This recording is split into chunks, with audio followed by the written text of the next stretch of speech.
پوچھنا چاہتا ہوں علماء کرام سے، مجھے جواب دیجئے، میں سائروں سوال کر رہا ہوں، میرا سوال یہ ہے کیا یہ اذان میں توہین ہے یا نہیں ہے؟ خلفائے ثلاثہ پر تبرہ ہے یا نہیں ہے؟ اذان میں تبدیلی ہے یا نہیں ہے؟ رسول اللہ کے زمانے کی اذان کو بدلا گیا یا نہیں بدلا گیا؟ مکہ اور مدینہ سے مختلف یہ اذان دی گئی یا نہیں دی گئی؟ تمہارے کانوں میں اس اذان کی آواز پڑی تھی یا نہیں پڑی تھی؟ اور پڑھنے کے باوجود تمہاری غیرت گھاس چرنے گئی تھی، اس کے باوجود تمہاری غیرت کہیں انڈے لینے گئی تھی، یا تم کہیں اس وقت انڈوں پر بیٹھ کر بچے نکال رہے تھے؟ اس توحید کے بعد تم حسن و باز میں شامل ہوئے ہو، مجھے جواب دو۔ سنی قوم تم سے سوال کر دیے، جواب دو۔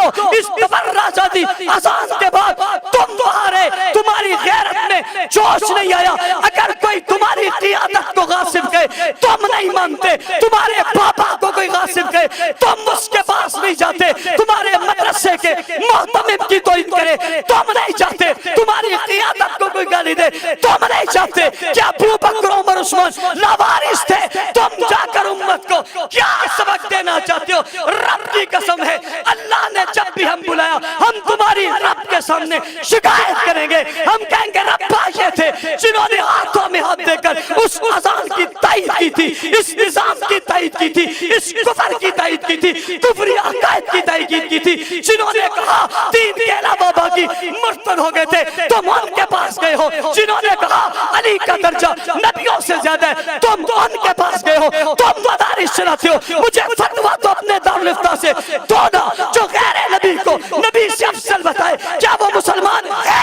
کیا جو نبی کے بعد دین کے علاوہ باقی سب کو مرتد کہے کیا وہ مسلمان ہے؟ کوئی ابو بکر کو غاصب کہے کیا وہ مسلمان ہے؟ کوئی عمر کی توہین کرے کیا وہ مسلمان رہتا ہے؟ تم کس سے ہاتھ ملا کر کس کو بتانا چاہتے ہو؟ کس سے ہاتھ ملا کر کس کو سمجھانا چاہتے ہو؟ قوم سمجھ چکی ہے، انشاءاللہ وہ وقت آئے گا جب حقیقی اتحاد امت کا مظہر ہوگا، ہم دنیا کو بتائیں گے مسلمان کون ہے، اتحاد کون ہوتا ہے، جس کی ایک جھلک ہم نے یہاں دکھائی، ایک لاہور میں دکھائی، ایک اسلام آباد میں دکھائی۔ ہم اتحاد کے اس پیغام کو لے کر دیوبندی، بریلوی، اہل حدیث، مکاتب فکر کے زعماء علماء کی قیادت میں آگے بڑھیں گے۔ وہ وقت آئے گا جب صحابہ کی گستاخی کرنے والوں کے ساتھ بیٹھنے والوں کا